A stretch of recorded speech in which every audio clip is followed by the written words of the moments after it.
Pai, do Filho e do Espírito Santo. Amém. Vinde, Espírito Santo, E enchei os corações dos vossos fiéis, e acendei neles o fogo do vosso amor. Enviai o vosso Espírito, e tudo será criado, e renovareis a face da terra. oremos. Ó Deus, que instruíste os corações dos vossos fiéis, com a luz do Espírito Santo, fazei que apreciemos retamente todas as coisas, segundo o mesmo Espírito, e gozemos sempre da sua consolação. Por Cristo Senhor nosso.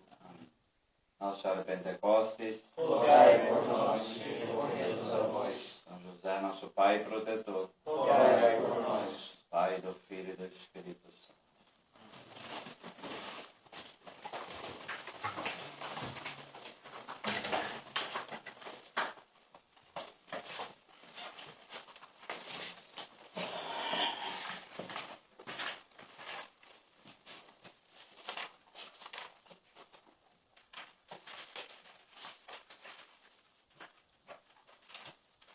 Então, o Catecismo da Igreja Católica, ele, como está aí na Constituição Apostólica já no início, ele foi em 1986, o Papa São João Paulo II pede a um colégio de 12 cardeais e bispos, aí presidido pelo cardeal Ratzinger, e também muito bem auxiliado pelo cardeal Schönborn, que hoje é arcebispo de Viena, a pedido do Sínodo para fazer um novo catecismo. Por quê? Com o Concílio Vaticano II, o Catecismo de Trento, obviamente, depois de 400 anos, estava desatualizado. E ficou esse interstício, apareceu o Catecismo holandês, cheio de heresia, cheio de problema, aquela coisa toda. E aí os bispos no Sínodo pediram para o Papa São João Paulo II fazer o novo catecismo. Durante 6 anos aconteceu no mundo a coleta de informações junto a bispos, consultas, etc. E essa comissão, presidida então pelo cardeal Ratzinger, que vai ser o futuro Papa Bento, arregimentou o que seria o catecismo, a primeira forma dele, em 1992, que teve alguns probleminhas, tiveram a acertar, principalmente com relação à questão da pena de morte, que parecia que a igreja era a favor. Então aí se reformulou o catecismo, saiu numa versão francesa, e aí a versão latina, que é essa que vocês têm na mão, é a versão definitiva do catecismo da Igreja Católica. O que é um catecismo, né? O primeiro catecismo da história foi feito pelo Lutero, 1529, tá? Em um processo de fazer algo que a fé chegue aos fiéis.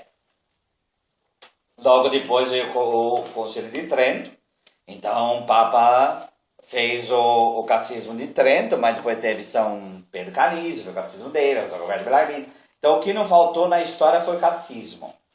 A palavra catequese, kataeros, quer dizer ecoar para baixo, fazer ecoar ou fazer ecoar no todo.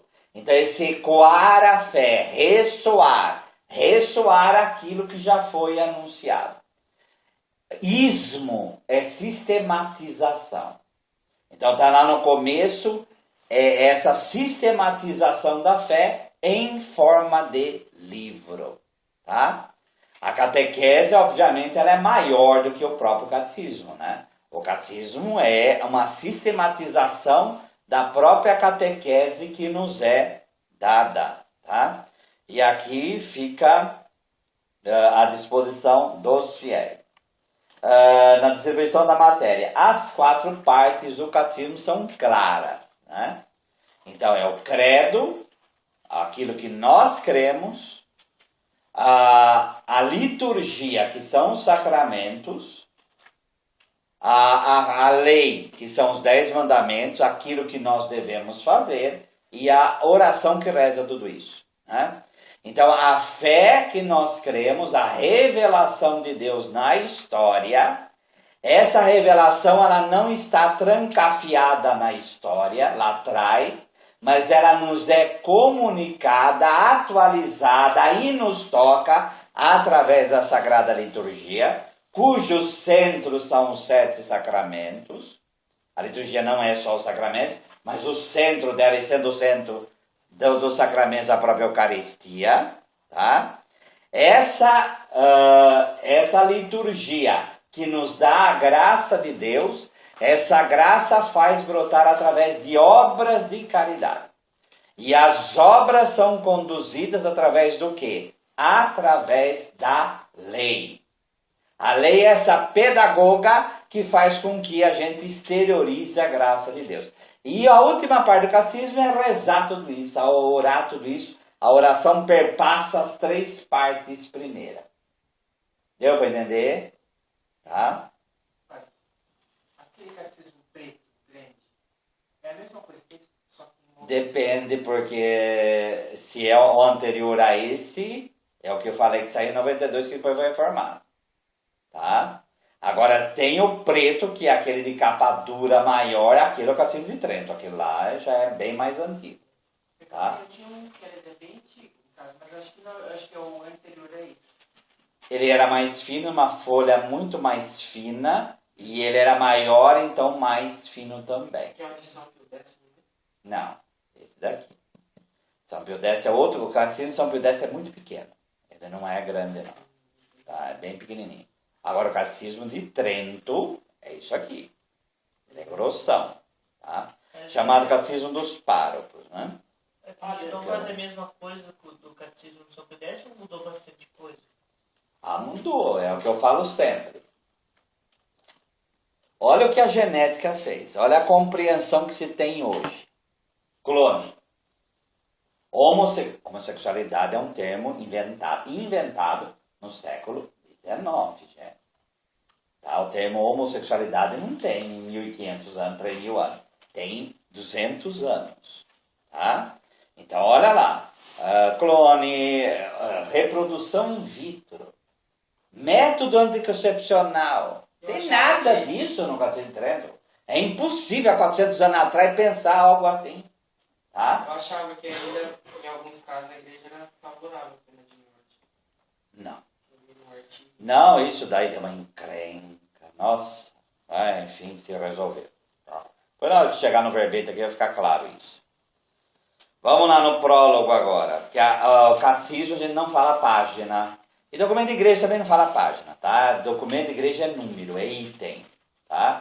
Então, vamos começar no item 1. Deus é infinitamente perfeito e bem-aventurado em si mesmo. Em um desígnio de pura bondade, criou livremente o homem para fazê-lo participar de sua vida bem-aventurada. O cardeal Ratzinger, na época, junto com o cardeal Schönborn, escreveram um livro contando a história da feitura do catecismo. Um livrinho pequeno, mas muito interessante. E ele vai falar o seguinte, o refrão do catecismo é esse aqui. Então, vira e mexe, nós vamos falar desse refrão. Olha o que está escrito aí. Primeiro, Deus cria o homem, Deus absoluto em si mesmo, cria o homem livremente, para fazê-lo participar de sua vida bem-aventurada. Então, a participação na vida da Trindade é a razão do surgimento do homem. Deus é amor, e nessa expansão de Deus em amor, ele chama o homem à vida. Para quê? Para mandá-lo para os quintos dos infernos? Não. Todo homem que apareceu nessa terra tem uma razão só para que ele apareceu. Para participar da vida da Trindade. Essa é a nossa vocação primeira. Você vai pegar lá na carta de Paulo, nós somos predestinados. Aqui, há isso. Só existe uma predestinação, tá? A predestinação à santidade. E santidade é participar da Santíssima Trindade. Deu para entender? Tá? Então, vira e mexe essa frase vai se avizinhar a nós. No final do 3 aí. Todos os fiéis são chamados a transmiti-lo de geração em geração, anunciando na fé, vivendo na partida fraterna e celebrando na liturgia e na oração, que é a frase Atos 2,42. Né? 5. A catequese é uma educação da fé. Criança, jovem, Então, Então, uma definição muito pequenininha, mas muito clara do que é catequese. Catequese é educar a fé.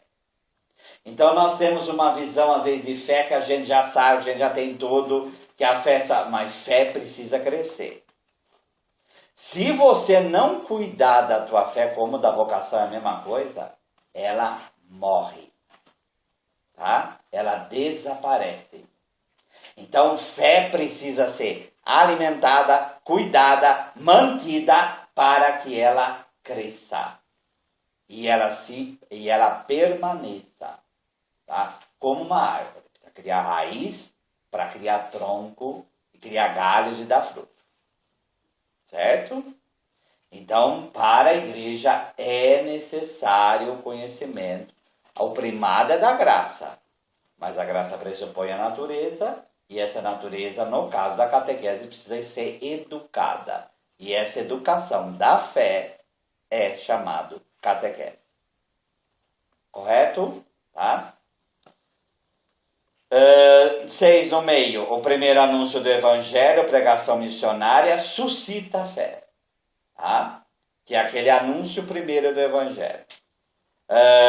Essa fé que é suscitada, ela vai buscar as razões de crer, a experiência cristã, de celebrar nos sacramentos, a integrado na comunidade, aí o testemunho apostólico e missionário.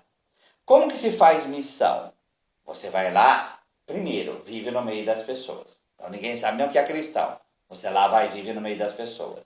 Segundo ponto, primeiro o testemunho, segundo o anúncio. Essas pessoas começam a ficar inquietas e o evangelho começa a atrair. Você anuncia o evangelho. Suscita a fé. Essa fé, ela precisa crescer. Então, essa comunidade que suscitada foi a fé e celebra os sacramentos, ela começa a ser catequizada, começa a ser formada na fé que foi suscitada. Essa fé suscitada, formada, vai começar a consolidar a comunidade. Então, essa comunidade começa a virar uma verdadeira comunidade cristã.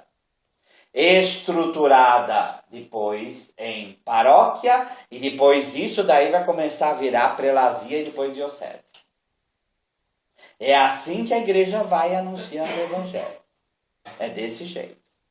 E às vezes, como está no ritual de iniciação cristã de adulto, ficam catequistas, que às vezes nem padre tem, catequistas formados para fazer suscitar a fé. Certo? Tá? Esse do número 8 aqui, nós já falamos sobre isso. 11. O presente catecismo tem por objetivo apresentar uma exposição orgânica e sistemática dos conteúdos essenciais e fundamentais da doutrina católica. Essa palavrinha, orgânico e sistemático, vocês vão ouvir, não é agora nessa formação de catecismo, pelo resto da vida. Tá? Quando vai estudar teologia, uma das primeiras coisas que a gente aprende. Se não é, como dizia o cardeal Ratzinger, se não é sistemático, não é teológico. Tá? Então, essa sistematização, o que é sistema? Eu fico falando que não é uma matraca aqui, pensa que está entendendo, não está entendendo porcaria nenhuma. O que é sistema? O que é orgânico? Sistema é uma coisa organizada, sistemática, orgânica, sequenciada, organizada, preparada. Então, mas como? Não é prateleira. Tá? Não é prateleira. Então, o que é sistemático orgânico?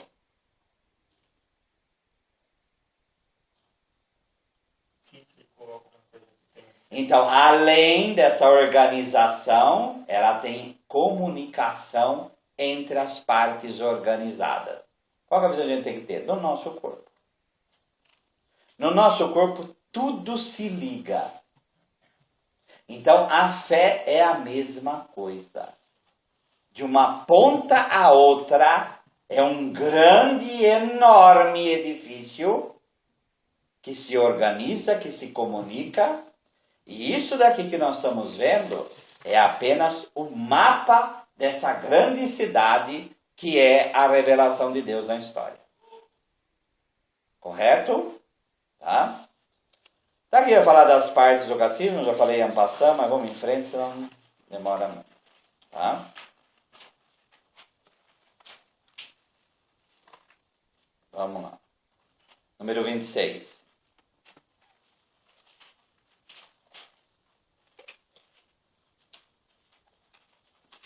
No meio. A fé é a resposta do homem a Deus, que se revela e a ele se doa, trazendo ao mesmo tempo uma luz superabundante ao homem em busca do sentido último da vida. Então vamos lá. Primeiro, a fé é a resposta de um Deus que se revela. Essa revelação antigamente tinha a compreensão que era um conjunto de verdade só. Não.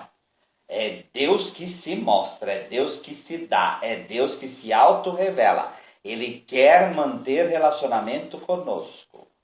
Nessa vontade de Deus de se revelar, a nossa resposta ao Deus que vem até nós chama-se fé. Então a fé é a resposta ao Deus que se revela a nós. Tá?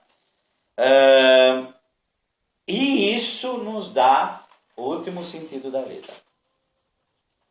Não o último cronologicamente, mas o último no sentido de final.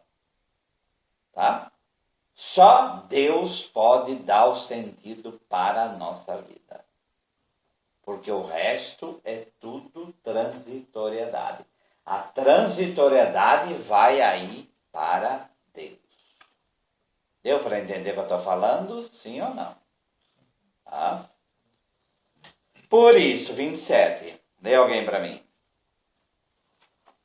Desejo de Deus. Desejo de Deus está inscrito no coração do homem, visto que o homem é criado por Deus e para Deus. Deus não cessa de atrair o homem a si, e somente em Deus o homem há de encontrar a verdade e a felicidade que não cessa de procurar. Então, gente, vamos gravar esse somente. Às vezes a gente não aceita isso. Somente em Deus. Por quê, gente? Por causa daquilo que a gente estava conversando outro dia. A contingência da vida. Todos nós vamos morrer. Então, a morte, ela é a marca. E, como vai dizer Monsenhor Ascano Brandão, a lição do cemitério, né? É bom passar no cemitério e ver que todo mundo tem um limite de vida. Você pode pegar uma pessoa lá que durou 102 anos, 105 anos, 110 anos. Mas durou e acabou. Então, nosso corpo foi criado aqui nessa terra para morrer. Agora, nós não somos só corpo. Nós não somos um feixe de átomo, como o materialismo marxista queria falar. Nós temos alma. E essa alma é eterna. E um dia vai se unir a essa terra de novo na ressurreição da carne. Então, em Deus é que a nossa vida tem sentido. Tá? E Deus faz que? Deus não jogou o ser humano aqui também, outras teorias, né? Deus jogou o ser humano aqui e falou, dane-se. Não. Deus coloca o ser humano, coloca essa vontade do ser humano chegar até ele, e esse ser humano vai à busca de Deus. Como vai dizer Santo Agostinho, nós somos capax Dei, nós somos capazes de Deus. Então, capazes de buscar e querer a Deus. Tá? Mas essa união íntima e vital com Deus pode ser esquecida, 29 aí, ignorada e até rejeitada explicitamente pelo homem. E o que não falta nesse mundo é exemplo disso, né? Mas pode reparar como você pode ser ateu, mas a limitação da vida continua tanto para o cristão quanto para o ateu. Não é só cristão que vai morrer. Ateu também morre. Aí, como vai dizer Milor Fernandes, todo mundo é ateu até ficar doente. Então, é aquela coisa da contingência da vida também. Quem tira Deus da própria vida, vai colocar alguma coisa no lugar. Ou é o partido político, ou é a esposa, ou é o marido, ou é o carro, ou é o sistema econômico, ou é a riqueza, ou seja lá o que for. Você tira Deus da tua vida, você vai colocar, ou demônio também, né? Você vai colocar alguma coisa ou alguém no lugar dele. É o que a gente chama de idolatria. Por quê? O homem é o único animal que sabe que vai morrer. Os outros animais não sabem. Então os cachorrinhos aí, os gatos que estão aqui no fundo não sabem que vai morrer. Tá? O único animal que tem a consciência do princípio e do fim da vida é o ser humano. E na história, os primeiros indícios, isso há 80 mil anos atrás, de que o ser humano já começava a pensar, são urnas funerárias. O ser humano lá atrás já tinha um interesse em enterrar em urnas. Qual a razão? Da pré-história, o homem já tinha... Os primeiros indícios de cultura. Cultura é seres inteligentes como o machado de pedra lascada, tudo aquilo que vocês viram na escola. Um dos outros sinais disso são as urnas. Quer dizer, a urna, além de ser algo cultural, mas tem aí um conteúdo religioso. O ser humano começa a ver que existe algo além dessa própria vida. Tá? Vamos lá no final do 30. Vós mesmos incitais a isso, fazendo com que ele encontre suas delícias no vosso louvor. Porque nos fizestes para vós, e o nosso coração não descansa enquanto não repousar em vós. A frase famosa de Santo Agostinho. Né? Só Deus pode realmente suprir o coração do homem. As vias do acesso do conhecimento a Deus, 32. Primeiro é o mundo. A partir do movimento do dever é o processo de transformação e retransformação do mundo, da contingência, a limitação da vida, da ordem e da beleza do mundo, pode-se conhecer a Deus como origem e fim do universo. Tá? Esse debate todo começou desde sempre, mas na igreja de 1870, com o Concílio Vaticano I.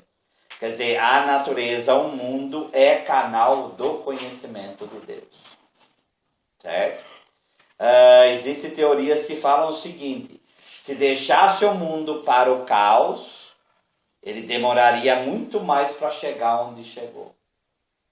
Existe o caso de uma mão como o design inteligente, parece que uma mão que conduz o universo.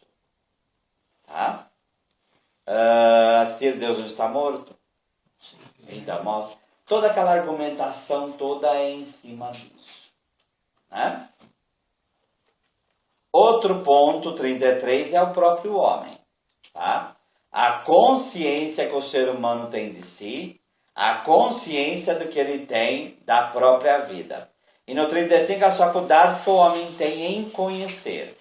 Quer dizer, as maravilhas que o ser humano tem e procura conhecer. 36. A Santa Igreja, nossa mãe, sustenta e ensina que Deus, princípio e fim de todas as coisas, pode ser conhecido com certeza pela luz natural da razão humana a partir das coisas criadas. Então, a partir das coisas criadas, você começa a intuir que Deus existe. Tá?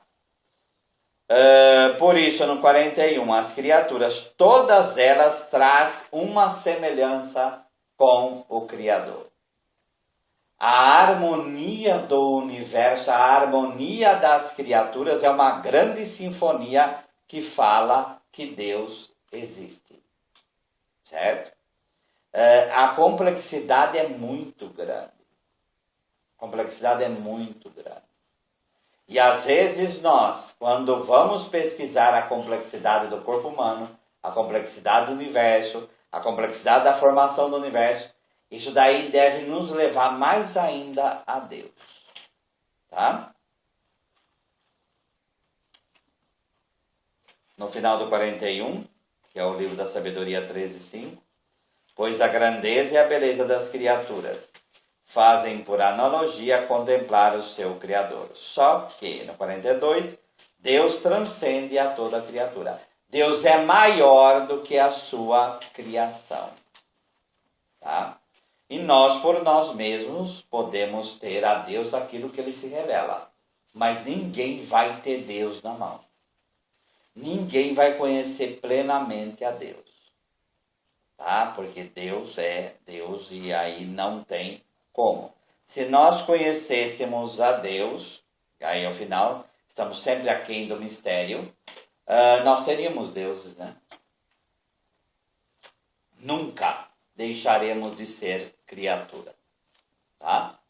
E o céu vai ser sempre esse conhecimento de Deus para sempre, tá? 50. Deus vem ao encontro do homem. Então, mediante a razão natural, o homem pode conhecer a Deus com certeza a partir de suas obras. Então, isso aqui é Concílio Vaticano I. Mas existe uma outra ordem de conhecimento que o homem, de modo algum, pode atingir por suas próprias forças. Essa ordem de conhecimento chama-se a revelação divina. Tá? 51. Aprove a Deus, em sua bondade e sabedoria, revelar-se a si mesmo. Não revelar algumas verdades, mas revelar-se a si. Se apresentar a si mesmo. E tornar conhecido o mistério de sua vontade, pelo qual os homens, por intermédio de Cristo, o Verbo feito carne, no Espírito Santo, têm acesso ao Pai e se tornam participantes de sua natureza divina. Olha o refrão aí de novo. Tá? A razão da revelação é fazer com que o homem tenha consciência da sua própria natureza e vocação. Tá? A revelação não foi feita para saciar a curiosidade de ninguém. Toda revelação é feita para a salvação do ser humano. Então, curiosidade mórbida não faz parte do processo da revelação.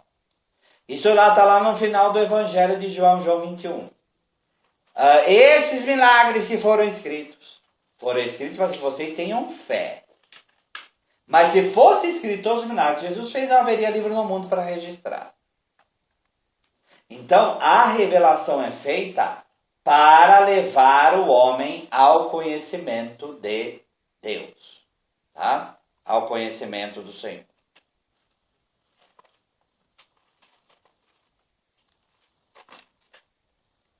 (53) 53, no meio. Nesse processo de revelação acontece o que a gente chama de pedagogia divina. Deus comunica-se gradualmente ao homem, prepara-o por etapas a acolher a revelação sobrenatural que faz de si mesmo e que vai culminar na pessoa e na missão do Verbo encarnado, Jesus Cristo.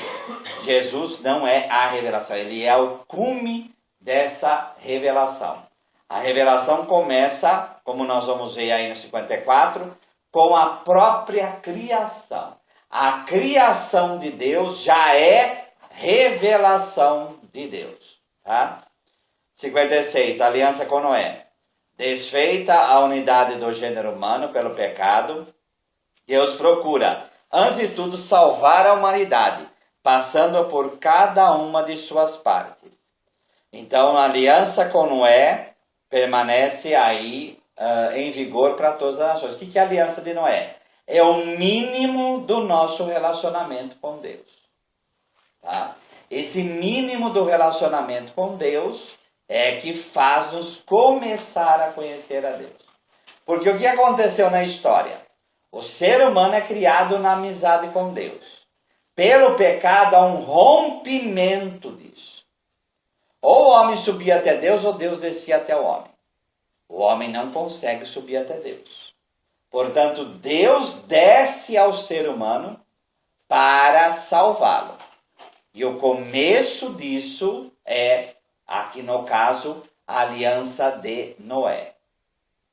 A aliança de Noé com toda a humanidade, ela é algo, vamos dizer, muito leve. Que é um começo.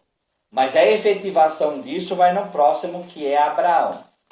O que acontece? Qual a diferença com Abraão? Aqui a coisa começa a ficar muito mais concreta. Abraão, quais são as duas promessas de Deus para Abraão? Não, em terra. Terra. Terra e descendência. Tá? Então, para ter descendência devia viver em algum lugar que seria essa terra. E aí, Abraão seria uma bênção para toda a humanidade.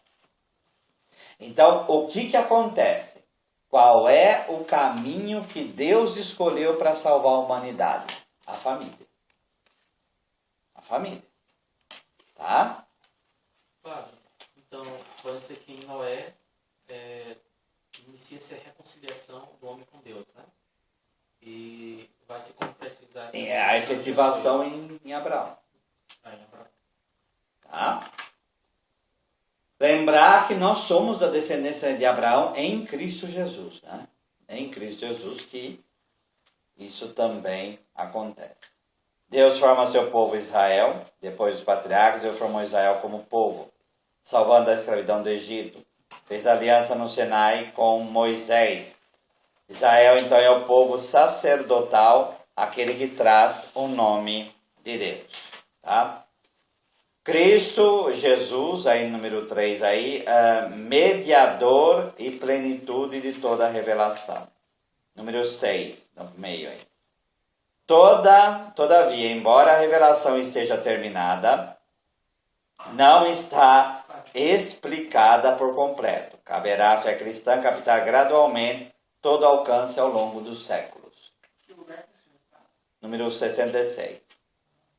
A revelação não se acrescenta mais nada a ela. Mas, como vai dizer São Vicente de Lerran, é como um corpo de criança. O corpo do homem é o mesmo corpo da criança, só que desenvolvido. Certo? A revelação é a mesma coisa. Ela precisa ser explicitada, ela precisa ser conhecida, ela precisa ser aprofundada, mas não pode acrescentar algo que não faz parte dela. Deu para entender?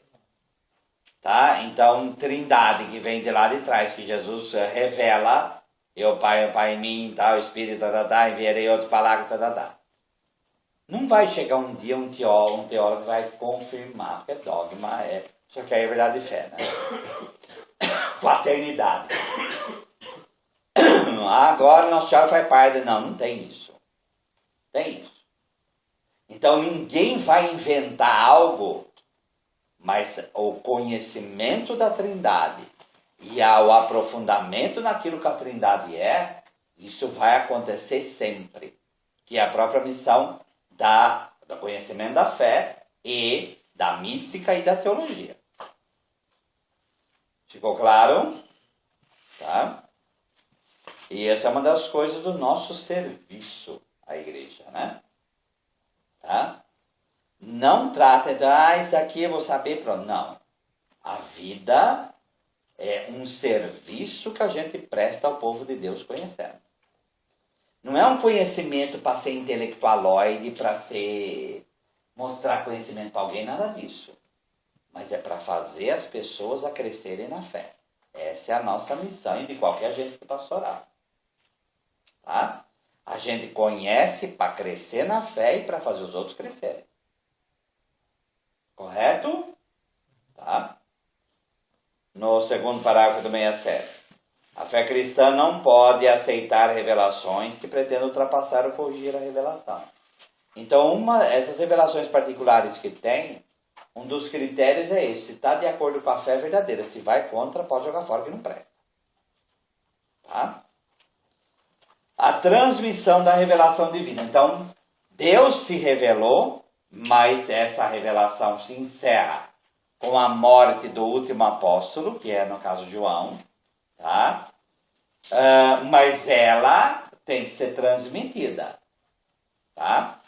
E ela chega até nós. Então, é preciso, pois, que Cristo seja anunciado a todos os povos e a todos os homens, e para que dessa forma a revelação chegue até as extremidades do mundo. Então, primeiro a tradição apostólica. Então, a pregação apostólica. Primeiro, oralmente, e depois por escrito, tá? Essa transmissão, tá? Primeiro vem quem? A tradição ou a Sagrada Escritura? E dentro dela, o que é a Sagrada Escritura? Nada mais do que a tradição por escrito. Certo?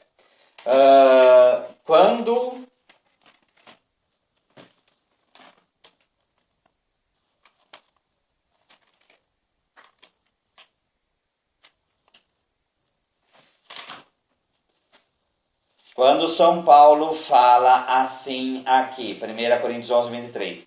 Eu recebi do Senhor o que vos transmiti. Que o Senhor Jesus, na noite que foi traído, tomou o pão. Primeiro está falando da Eucaristia. Ele transmitiu isso à comunidade de Corinto. São Paulo conviveu com Jesus? O que ele fala então? Eu recebi do Senhor.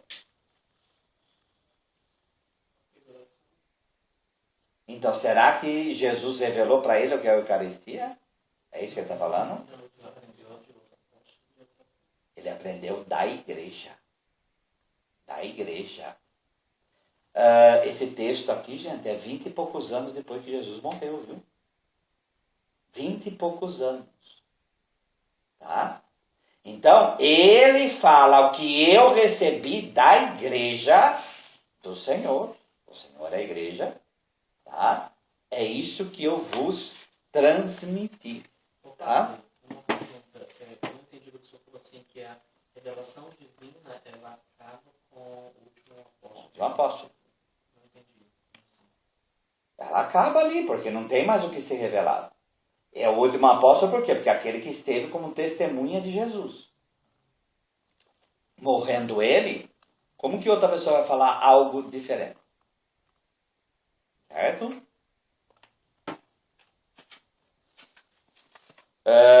78, continuada a sucessão apostólica, por meio da tradição, a igreja em sua doutrina, vida e culto, perpetua e transmite em todas as gerações tudo o que ela é e tudo o que ela crê. Esse é o conceito que a gente tem de tradição. Então, tradição, a doutrina, a vida e o culto da igreja. Nela ela transmite a sua própria vida, aquilo que ela é.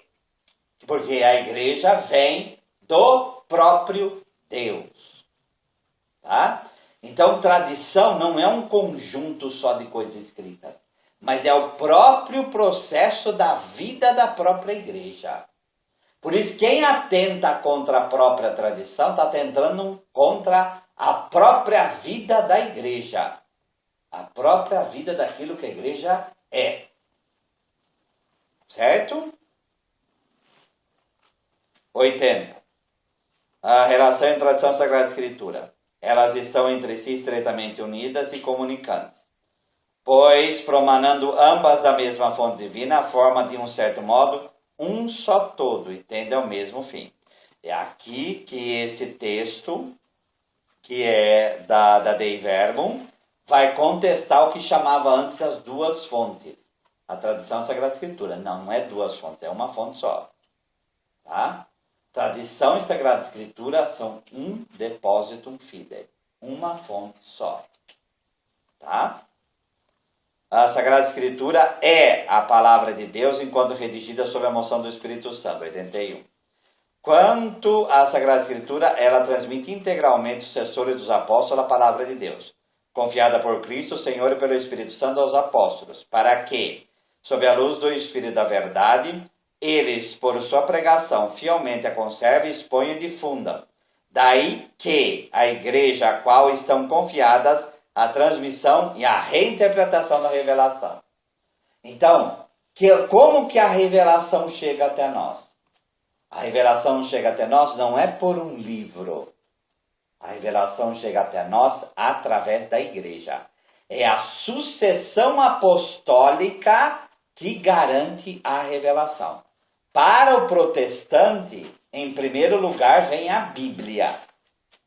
E é a pregação da Bíblia que faz a igreja. Para nós católicos, não. É a sucessão apostólica e é a comunidade de fé ligada aos sucessores dos apóstolos que vai fazer com que a Bíblia e a tradição se continuem sendo transmitida e interpretada. O magistério é atualização, mas o magistério está hoje, mas ele teve sempre. Então é um processo que, se não, corremos outro risco. Magistério é hoje, a tradição lá atrás e agora. Não, é um contínuo de 2000 anos. Certo?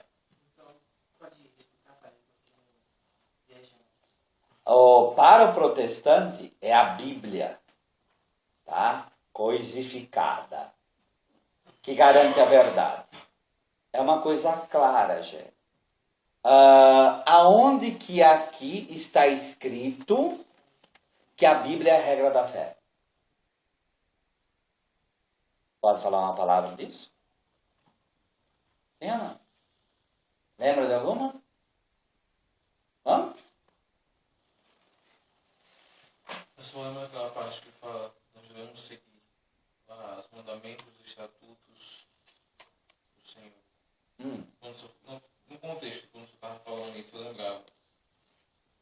Seguir os mandamentos, os 10 mandamentos, os estatutos, aquilo que é instituído. Sim. Mas fala que é a regra da verdade? Fala que ali está a verdade? Sim ou não?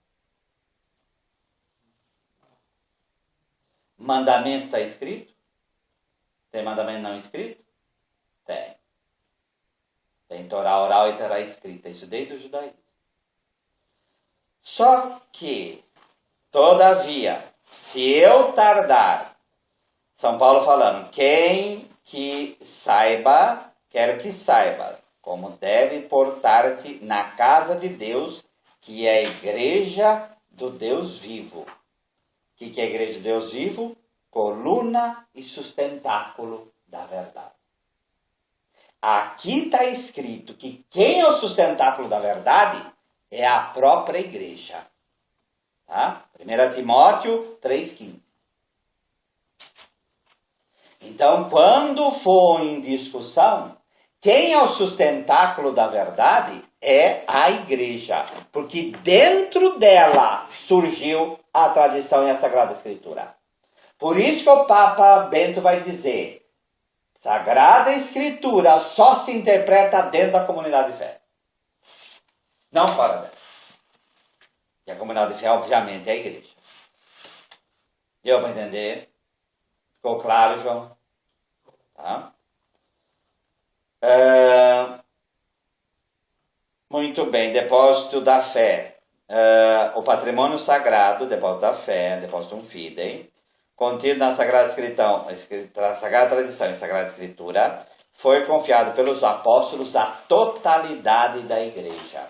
Então, é a igreja que vai manter, que vai interpretar tudo isso. Tá? A interpretação é a totalidade, e o entendimento é a totalidade da igreja que faz isso. Certo? 85. O ofício de interpretar. Aí vem, ó, tá vendo? Autenticamente a palavra de Deus, essa palavra de Deus escrita, Sagrada Escritura, transmitida, tradição, foi confiada unicamente ao magistério vivo da igreja, cuja autoridade se exerce em nome de Jesus Cristo. Isto é, foi confiado aos bispos em comunhão com o sucessor de Pedro, o bispo de Roma. Então, o magistério não é só o Papa preside na caridade. O magistério são todos os 4.000 e poucos bispos do mundo. Eles são os responsáveis para interpretar e fazer compreender a tradição e a Sagrada Escritura. Deu para entender? Tá? 88. Mesmo que um bispo não esteja ligado Em comunhão. em comunhão, Está escrito aqui. Se ele está em comunhão, ele está no magistério. Se ele se desliga, ele saiu do magistério. Mas, vou dar um exemplo, Padre. Tem aquele caso da Paraíba, que o bispo disse que o homossexualismo era um dom. Ele está saindo. Está com um pezinho fora. Está com um pezinho fora. Eu já vi, assim, não desmerecendo os senhores bispos, né? Mas bispos falam coisas que não... Então, é o pezinho fora. Tá? Mas não quer dizer que um pezinho dele está fora, que ele está com o corpo inteiro fora. Mas os pezinhos podem estar fora. Mas a turma tem os pés dentro. Então, é sempre pela regra da maioria. É sempre pela regra da maioria. Os documentos do Concílio Vaticano II, gente, eram 2.500 bispos, mais ou menos. Tinha mais, tinha menos, né? 99,9% aprovaram. A famosa Sacrosanto Concílio, a Constituição da Liturgia, 4 reprovaram só. No meio de 2.500 bispos. Tá? Então, é o pezinho fora, mas é a regra da maioria. Entendeu? Agora, teve bispo, aposta, tá? Na história dele tá cheio de coisa. Tá? Ô, padre, então a missão do episcopato é interpretar a palavra e transmitir. Como que se ordena um bispo? Já viram a ordenação de bispo? O evangelho na cabeça é exatamente isso. A primeira obrigação do bispo é evangelizar. É proclamar a verdade, conservá-la e transmiti-la. É a primeira missão dele. Certo? Tá? Vamos lá. 88. O magistério da igreja empenha plenamente a autoridade que recebeu de Cristo quando define dogmas, isto é, quando utilizando uma forma que obriga o povo cristão à adesão irrevogável de fé, propõe verdades contidas na revelação divina ou verdades que com estas têm a conexão necessária. Então, pode surgir verdades, como foi o caso da Assunção, no caso da Imaculada Conceição. Então, é algo que está em conexão com todo esse patrimônio da fé. Então, são os bispos, obviamente, o Papa, claro, em primeiro lugar, que propõe isso, mas sempre em conexão. Tá? Ô, padre, e se alguém discorda de algum dogma que está ligado à igreja? Ele está deixando de ser católico. Tá? Código de Direito Canônico, que está aqui, quer dizer, para ser católico, você tem que aceitar a totalidade da igreja na sua doutrina e organização. Mesmo que seja padre? Tá? Tá cheio de padre. Aqui teve um caso assim, de um dos nossos formadores, que ele ensinou sobre o dogma da Assunção de Maria, mas ele disse que particularmente isso não existiu e ele também não acredita nisso. Então, está em perigo. Está em perigo. É o caso do padre, viram o padre Beto, né? Então, aquele é um caso clássico de apostasia. Caso clássico de apostasia. Tá? Então, você começa a desdizer, cai e amém. Tá? E acabou. Certo? Então, quem planta corta. É assim, falei aqui. Tá? Então, ser padre não é garantia de salvação, né? Então, eu prefiro morrer leigo nesse ponto. Né? E por que o Frei Beto continua ainda? Porque ele não toca em coisas. Se reparar, o Frei Beto, e como outros também da teologia da libertação, eles ficam na periferia. Mas não fala uma coisa assim, por exemplo, de dogma. Ele não fala a coisa central, entende? Mas fica na periferia. Então, aí não cai, não tem o que fazer, não precisa suspender ninguém. Agora pode ter 1000 opiniões na vida, né? Porque agora do negócio que teve da SEBS apareceu, gravaram um vídeo do Frei Beto falando uma bobeira. Do quê? Aí ele disse que Jesus não fundou a igreja. Ah, bom, isso na teologia você vai ouvir muito esse tipo de coisa. É? Aqui vai falar também, a hora nós vamos chegar lá. Tá, porque existem teorias que vão falar isso. Tá, mas isso daí fica para discussão e amém. Afinal, o Frei Beto é Tá. padre ou não? Oi? O Frei Beto é padre? Não, ele é irmão religioso. Tá? Isso também que a igreja não toma Ele não é padre. Não, mas isso daí é quando começa. Mas então, algo falado assim, não vai. Por que pegaram o padre Beto? Porque ele fez vídeo no YouTube. Publicou. Gente, você pode pensar 1000 heresias na cabeça. Você pode ir para o inferno. Mas herético você não é. Quando você escreve, ou quando você fala, e é materializada a coisa, aí você está entrando no processo. Tá me entendendo? Então o Bob só foi pego porque ele escreveu. Fica a igreja Carisma e Poder. Tá? Se não. Tá? Vamos lá. O 90. Existe uma ordem e uma hierarquia das verdades. Então, mais acrescentando isso que nós estamos falando.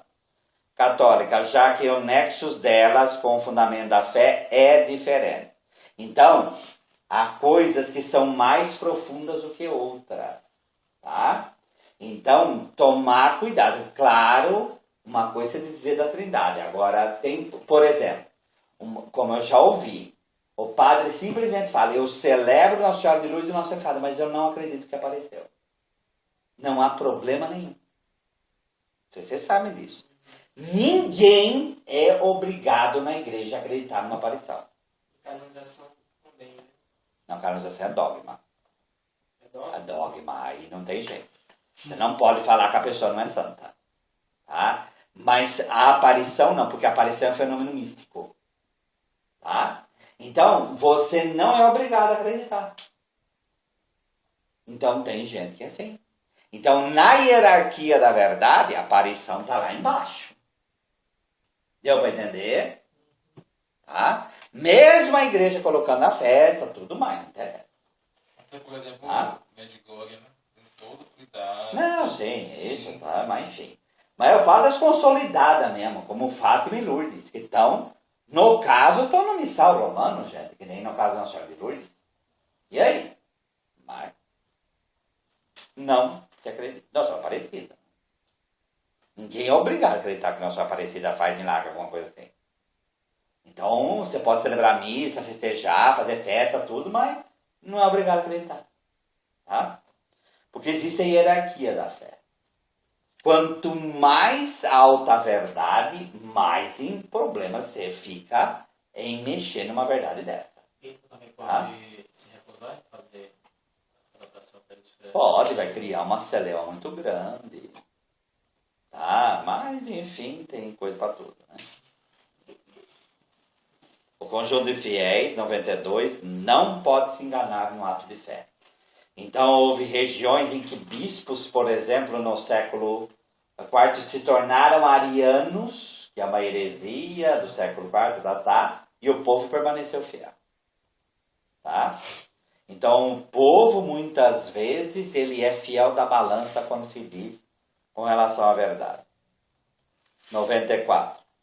Graça e assistência do Espírito Santo, a compreensão tanto da realidade das palavras do depósito da fé, pode crescer na vida da igreja, pela contemplação, pela íntima compreensão dos fiéis, tá?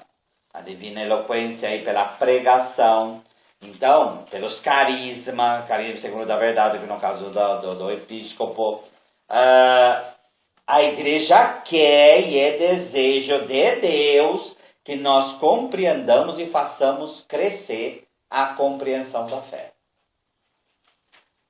Hoje, por exemplo, precisa ser atualizado muita coisa para que a compreensão seja cada vez maior. Por isso que a igreja fica lançando documentos, essa coisa toda. O que são os documentos da igreja? Por exemplo, Amoris Laetitia. É uma compreensão atualizada, ou tentativa de compreensão atualizada do sacramento do matrimônio. Certo? Então, essas compreensões sempre vão surgir. E tem que surgir.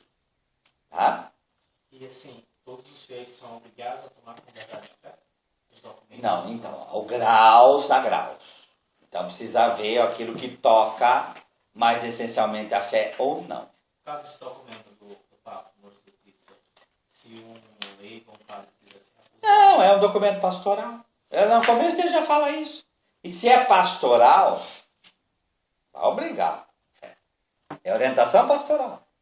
Gente, teve papa que falou que índio não tinha alma. Então Sabe, eu estava lá no começo, não sabia nem o que era, gente. Estava no começo do descobrimento, depois se aprofundou, viu?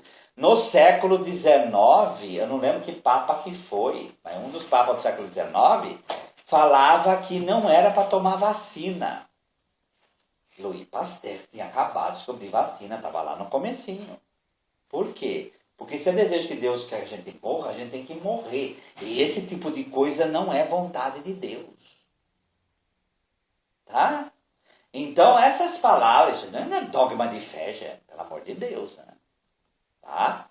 Então essa hierarquia da fé, ela deve ter à nossa frente, essa hierarquia. E qual que é o centro? A Santíssima Trindade. Ela é o cume. E em torno dela e a partir do quem é Deus, aí que vem vindo todo o arcabouço da fé. Certo? Surgiu uma discussão de que nesse Amor de Letícia aí... Tem o número 300 e pouco lá. Mas ele falou alguma coisa demais ou não? Me vi do povo. É uma orientação, mas que... Como se vai se efetivar aquilo? É uma grande interrogação, só Deus sabe. Tá? Eu não entendi, não é? Amém. Não, mas nem nós entendemos. Ninguém, então a gente fica lá, a gente vai continuar na mesma métrica, porque não tem o que fazer. Um casal está amaziado, qual o critério para fazer eles comungar? Então o critério é fazer isso que agora o Tribunal Eclesiástico em cada diocese. Então agora facilita a vida. Fora disso, não serve. Tá? Vamos lá, Sagrada Escritura. Cristo, palavra única da Sagrada Escritura. Tá? Por isso não fala em palavras do Senhor, é palavra do Senhor. Tá bom? Por meio de todas as palavras da Sagrada Escritura, aí é palavras, está no minúsculo. Tá? Deus pronunciou uma só palavra, no maiúsculo, que é o verbo único, no qual se expressou por inteiro. Então, em Jesus, Deus se mostra totalmente, sem nenhum tipo de contingência. 103. Por esse motivo, a Igreja sempre venerou as Divinas Escrituras, como venera também o corpo do Senhor. Ó, é uma frase do concílio essa, que está na Sacrosanto Concilium, mas não da Dei Verbum. Mas repara como é pesada essa frase. Tá? Como é pesada essa frase. Então a Sagrada Escritura, por isso que não fica pegando a Sagrada Escritura, gente, jogando no chão, pisando em cima, tá? E nem dando surra com a Sagrada Escritura em cima do ambão. Isso não se faz com Bíblia. Tá? Esse negócio de ficar tratando a Bíblia desse jeito, isso começa a beirar o sacrilégio. Começa a beirar o sacrilégio. Tá? Então vamos ter cuidado com aquilo, ao livro que contém a palavra de Deus. Tá? Uma pergunta, quando a Bíblia já está meio na sua partida final, toda acabadinha, qual é o destino para ela? Queimar. Tá? Na Sagrada Escritura a igreja encontra incessantemente seu alimento e sua força. Por isso vai fazer Lexio Divina o ano inteiro, né, para que isso aconteça. 105. Deus é o autor da Sagrada Escritura. Tá? As coisas divinamente reveladas que se encerram por escrito e se manifestam na Sagrada Escritura foram consignadas por inspiração do Espírito Santo. Como? 106. Deus inspirou autores humanos dos livros sagrados. Então, é palavra divina sob palavra humana. Então, o exercício é interpretar. É como Jesus. Jesus é Deus e homem, sim, tá? Ele não é nem só homem, nem só Deus. Ele é Deus e homem, tá? A Sagrada Escritura, a mesma coisa. Então, é palavra de Deus sob palavra humana, embaixo da palavra humana. Correto? Tá? O livro Inspirados ensinam a verdade, né? Porque a verdade está contida na palavra. 108. O cristianismo é a religião da palavra de Deus, não de uma palavra escrita e muda, mas do verbo encarnado e vivo. Então, quando nós lemos Sagrada Escritura, é sob o olhar do Cristo morto e ressuscitado, e nós queremos ouvir a sua palavra. Nós queremos nos encontrar com Deus nessa palavra viva que está sob palavra humana. Ficou claro o que eu estou dizendo, gente? Por isso a Bíblia, como a gente canta, né? Aquele canto antigo, né? A Bíblia é a palavra de Deus. Como continua o canto? Semeada no meio do... Por que semeada? Quando vocês querem uma analogia boa com relação à Sagrada Escritura, é a semente. Você olha para a semente, ela é aquilo que a árvore vai ser. Mas você tem que fazê-la germinar para que isso aconteça. Tá? Fazê-la germinar para que isso aconteça. Tá? 108. O cristiano, bom, 108 já foi. 110, para descobrir a intenção dos autores sagrados, há que se levar em conta as condições da época e a cultura deles. Então, essa 1 Coríntios, quem era Corinto? Tamanho da comunidade, umas 50 pessoas dentro de uma casa. Quem é essa comunidade? Em grego. Distante de nós 2000 anos. Então, cuidado com o simplismo fundamentalista. Pega a palavra ali sem interpretar, sem nada, e vai jogando para cima para ver onde que chega. Então, por isso que tem notas de rodapé, por isso que tem introdução aos livros, para nos ajudar a interpretar a Sagrada Escritura.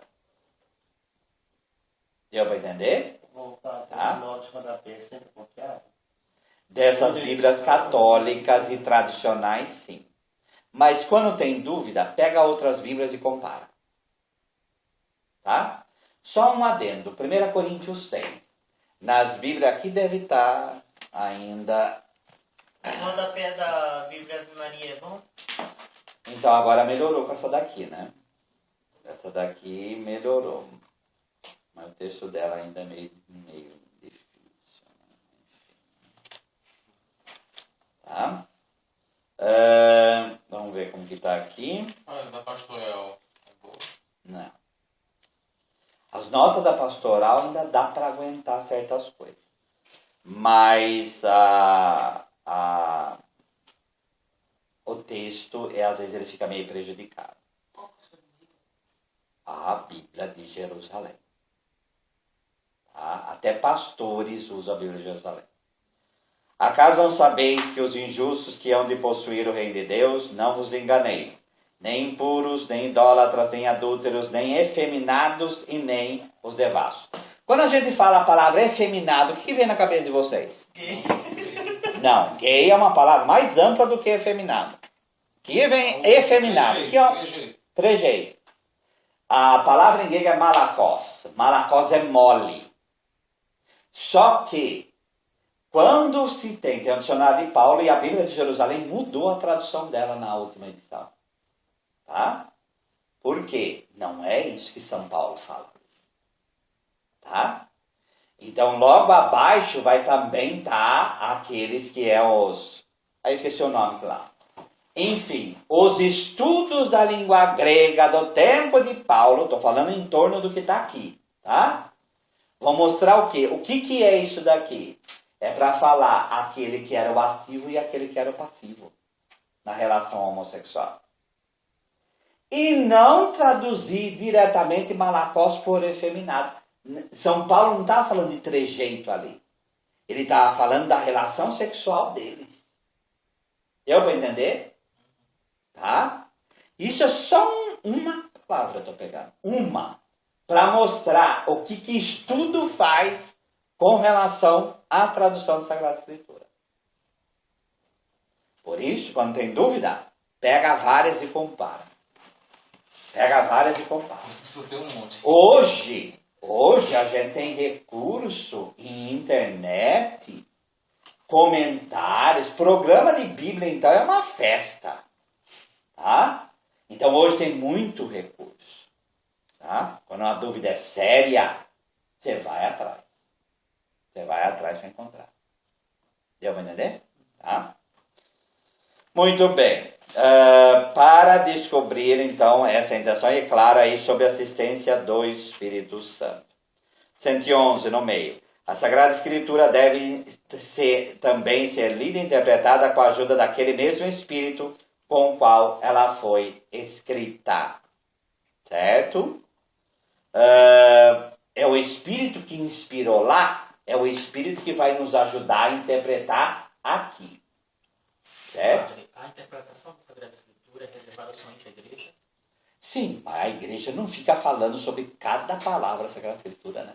Esse que é o problema, tá? Por isso não tem Bíblia oficial das notas de rodapé da igreja. Tem a Vulgata e hoje a Neo-Vulgata, tá? Então a Vulgata sempre foi a tradução tradicional da igreja e hoje tem a Neo-Vulgata que pega todos esses estudos que fizeram e ela dá uma nova tradução. Mas para entender, tem que ir notas de rodapé das editoras, aí você vai, e claro, isso aqui, né? A Vulgata é boa? A Vulgata é boa? É, claro. Tá, claro. Se fosse pra comprar... Mas a Vulgata não tem nota, né? Aí, é o texto em latim, amém. Não é? É.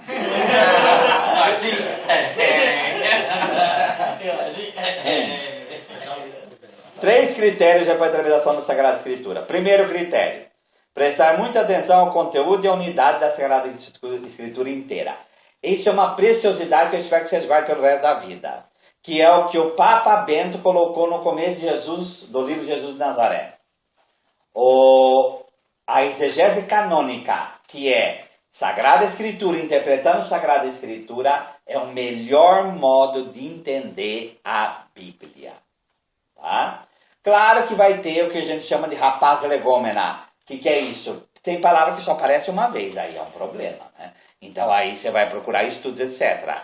Mas essa coisa dessa sinfonia que a Bíblia isso é preciosidade. E é assim que a gente interpreta a Sagrada Escritura. Deu para entender o que eu falei ou não? Amor. O que é amar? Qual o primeiro versículo que vocês imaginam que está o conceito de amor? Não. Não. Primeira carta de João. Não. Já falei não. Coisa. Sabe? O que é amar?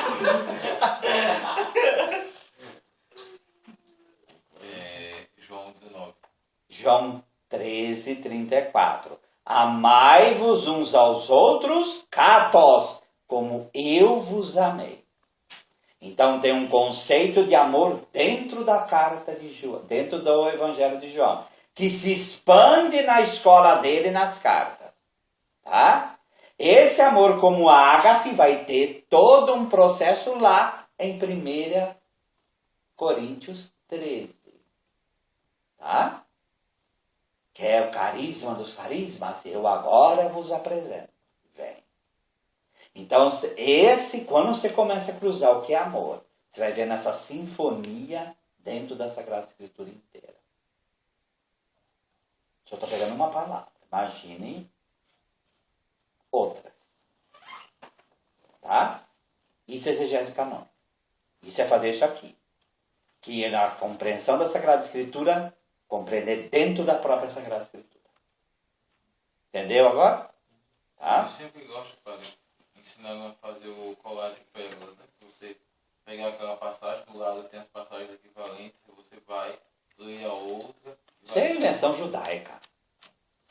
Quando você vai numa sinagoga, existe o versículo, eles falam abrir o versículo, eles abrem e aí começa. Vai para lá, vem para cá, vai para lá, vem para cá. E assim vai construindo um processo de entendimento da Sagrada Escritura. Tá? 2. Ler a Sagrada Escritura dentro da tradição viva da igreja inteira. Tá? Então, por exemplo, virgindade. Não está escrito lá que Maria foi virgem depois do parto. Não está escrito lá. Mas desde Inácio de Antioquia, no final do século I até hoje, a igreja proclama isso como dogma. Então tem uma sinfonia também dentro da Igreja Católica das verdades contidas a partir da Sagrada Escritura.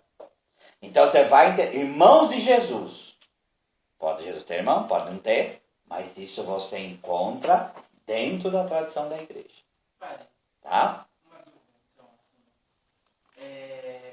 pode não ter tanto a ver, mas pode ter, enfim, quando vai falar que o Espírito ora em nós, com gemidos inefáveis, uma vez um protestante da minha família fez essa pergunta para mim, eu fiquei pensando, nem lembro mais que respondi. Por que a gente, se ele ora em nós, com gemidos inefáveis, por que a gente, não que a gente deveria, mas por que precisar então recorrer a uma intercessão de um santo? Se ele já ora em nós com gemidos inefáveis. Por quê?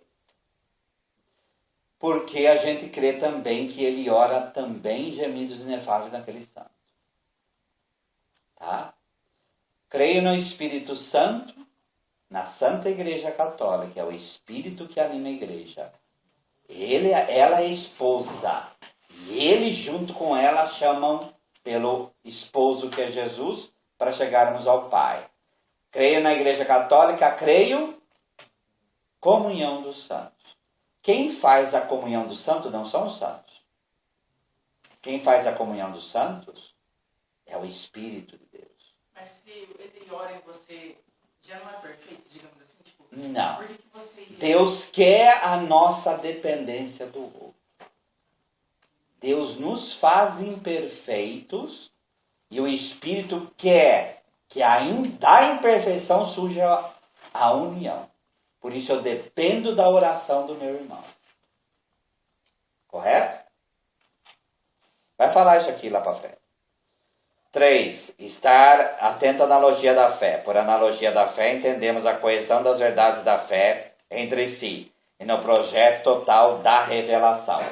A verdade da fé, ela é e tem que ser harmônica. Ela é e tem que ser harmônica. Então, essa harmonia é o que faz com que a gente entenda a verdade. Deu para entender? Tá? Não pode ter contradição. Certo? Contradição existe, mas aí você vai ver que a contradição vem até para mostrar qual é a verdade da fé mesmo. Por isso, o sentido da Sagrada Escritura. Então, o sentido literal. Literal, gente, não é o pé da letra, tá bom? Tá? Que está aí no número 116. Literal não é o pé da letra. Literal é aquilo que o autor quis dizer. Tá? A partir daquilo que o autor quis dizer, vai surgir um sentido espiritual, que é um sentido alegórico, a significação daquela palavra em Cristo Jesus. Um sentido moral, qual o ensinamento dessa palavra para a minha vida? É que não é aquela coisa da Lexo lá, tá? E um sentido anagógico. O que me envia isso para a vida eterna? Então, quando você lê a Sagrada Escritura, o que o autor quis dizer? Mas não é uma palavra seca. Essa palavra tem uma compreensão do que é Jesus, uma compreensão moral, um ensinamento e uma referência ao eterno. Correto? Deu para entender? Tá? Muito bem. Cano da Sagrada Escritura. Foi a tradição apostólica que fez a igreja discernir que os escritos deveriam ser enumerados na lista de livros sagrados.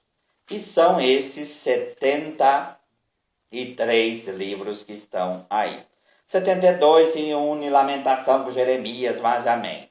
Enfim, estão os livros aí, 27 do Novo Testamento, 46 do Antigo Testamento. Então, desde o Concílio de Trento, não pode nem acrescentar nem tirar livro. Os livros são esses, os textos são esses, e isso é dogma. Tá? O Apócrifo é um livro para engrandecimento espiritual e tudo mais. Verdade de fé são esses daqui. Entendeu? Isso não quer dizer que em outros livros não haja verdade. Mas o que a igreja fala com o cânon? A garantia de verdade e fé está aqui. Usem essa palavra garantia. Tá? Em apócrifo pode ter verdade? Claro que pode. Como também pode ter verdade em escrito místico. Como também pode ter verdade em escritos espirituais, não tem problema nenhum. Mas garantido pela igreja, isso aqui. E Tá? cano é a organização da Sagrada Escritura. Cano é cano. Limite. A métrica. A medida é essa. Joaquim e Santana foram tirados dos livros apócrifos, né? Muita coisa sai do livro apócrifo. Tá? Muita coisa. Seus livros do Antigo Testamento, 121, são divinamente inspirados e conservam valor permanente. Tá? Embora contenham 122 também coisas imperfeitas e transitórias, os livros do Antigo Testamento dão testemunho de que a divina pedagogia do amor salvífico de Deus. Então não vão falar que o Novo Testamento é mais importante que o Antigo, que a coisa fica difícil. Tá? É uma revelação só feita aí na Antiga Aliança, na Nova Aliança, conforme a palavra de Hebreus, mas o Antigo Testamento é tão palavra de Deus quanto o Novo Testamento. Só que o Novo, obviamente, é a palavra de Deus encarnada, etc. Mas é palavra de Deus também. Não diminuamos o Antigo Testamento. Tá? 124, a palavra de Deus, que é a força de Deus para a salvação de todo crente, é apresentada e manifestada a seu vigor de modo eminente nos escritos do Novo Testamento. Esses escritos fornecem-nos a verdade definitiva da revelação divina. Seu objetivo central é Jesus Cristo, o Filho de Deus encarnado, seus atos, ensinamentos, paixão e glorificação, assim como os inícios de sua igreja sob a ação do Espírito Santo. Certo? E aí a gente pega aquilo que, como está aí, as 3 etapas: tradição, vida e ensinamento de Jesus, tradição oral e os evangelhos escritos. Então, pegando Lucas 1, versículo 1. Muitos empreenderam. Olha que São Lucas vai falar aqui no começo do evangelho. É um bilhetinho que inicia o evangelho. Muitos. Então não foi um só. Muitos. Tá? Quer dizer o quê? Muita coisa se perdeu. E dentro dela pode estar apócrifo? Pode estar. Uma coisa que os apócrifos vêm pegar, não sei. Muitos empreenderam compor uma história dos acontecimentos que se realizaram entre nós. Acontecimentos. Fatos salvíficos que aconteceu. Como nos transmitiram aqueles que foram, desde o princípio, testemunhas oculares e que se tornaram ministros da palavra. Então, esses acontecimentos, esses fatos, primeiro, testemunhas oculares, pessoas testemunharam. Essas testemunhas morrem também. E quem continua transmitindo? Os ministros da palavra, os pregadores. Certo?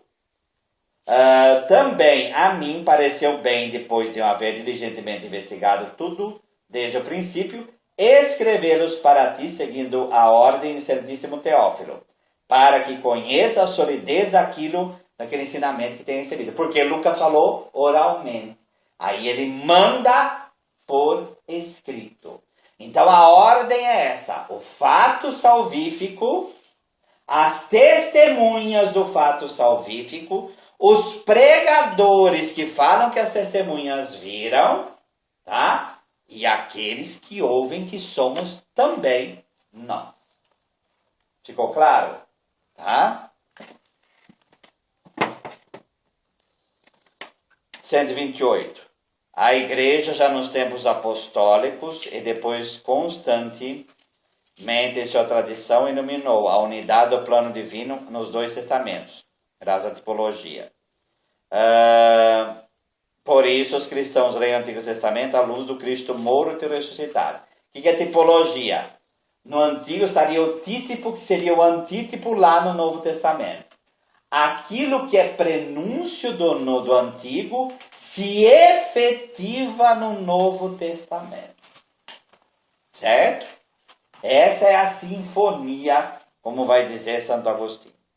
132. Que o estudo das sagradas páginas seja, portanto, como que a alma da sagrada teologia. Dei verbo, né? 133. Com efeito, ignorar a escritura é ignorar o próprio Cristo. Tá? Alguma dúvida, gente?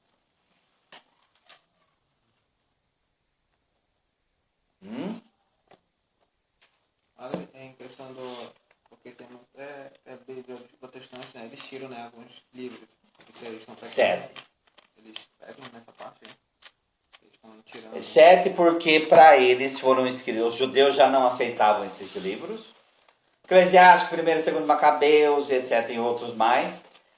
Porque estavam escritos em grego. Tá? E Lutero e depois outros também puseram no final e depois tiraram de uma vez esses livros que eles chamam de pseudogrifos, né? Falsos escritos, né? Tá? Então, mas para nós sempre, São Jerônimo também não aceitava muito, não. Mas isso não importa São Jerônimo não, importa que é o que a igreja diz. E na tradição da igreja, esses livros sempre foram aceitos. Por quê? Porque a Bíblia Apostólica foi escrita em grego. Tá? É escrita em grego. Então, o que São Paulo escrevia, muitas vezes, não era aquilo do escrito hebraico. Era a tradução grega, que é a Septuaginta. Né? Então, desde o começo, esses livros aí foram aceitos pela igreja e, com o Concílio de Trento, a discussão se encerrou. Quais são? Tá? 7, tu lembra? Ali quando decora agora. Primeiro e 2º Macabeus, Tobias, Eclesiástico. Sabedoria. Tá? Partes de Esther e partes de Daniel. Tá? Porque também o final lá de Esther também.